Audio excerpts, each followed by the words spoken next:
From the early 20th century, there are many folk tales gathered by a peasant. These folk tales tell a story that these old pagan spiritual creatures still exist among the common people. Many churches are built by either giants or devils themselves. Once, when a church was being built, the horses refused to go to the original site of the building. So they let the horses loose, and once the horses stopped, this was determined to be the place to build this church. Horses themselves seem to have this supernatural ability to see these forgotten spirits. There's a tale when a peasant was carrying a corpse in his horse carriage and the horses refused to move. He had to stop and see why the horses refused to move. He didn't see anything on the road, but when he was coming back to his carriage, he watched through the collar of the horse, and he saw through this ring of a spirit ahead. This spirit was black and the shape of a dog. Needless to say, the peasant quickly got back to his horse carriage and turned away from this spirit.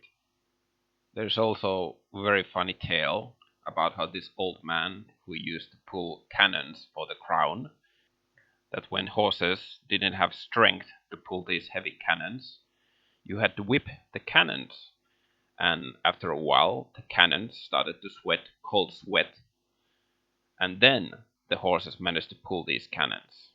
So there was this spiritual belief to the immaterial of the iron. That is a very old Finnish myth also. Ghosts were a common sight, and they usually were trying to do something that was left behind from them in the previous life.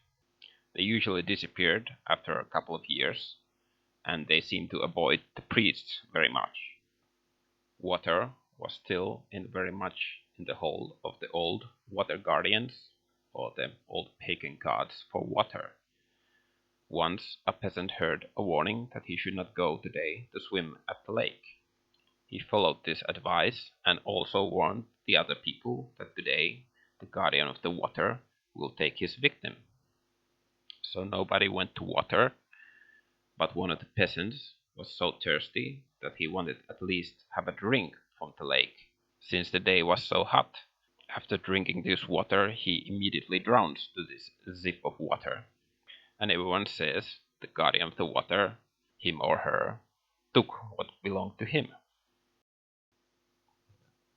Take what you want from these old peasant tales. There's also an interesting tale how you can actually survive under the water if you form a bubble in front of your mouth while you drown. Do not try that at home, please.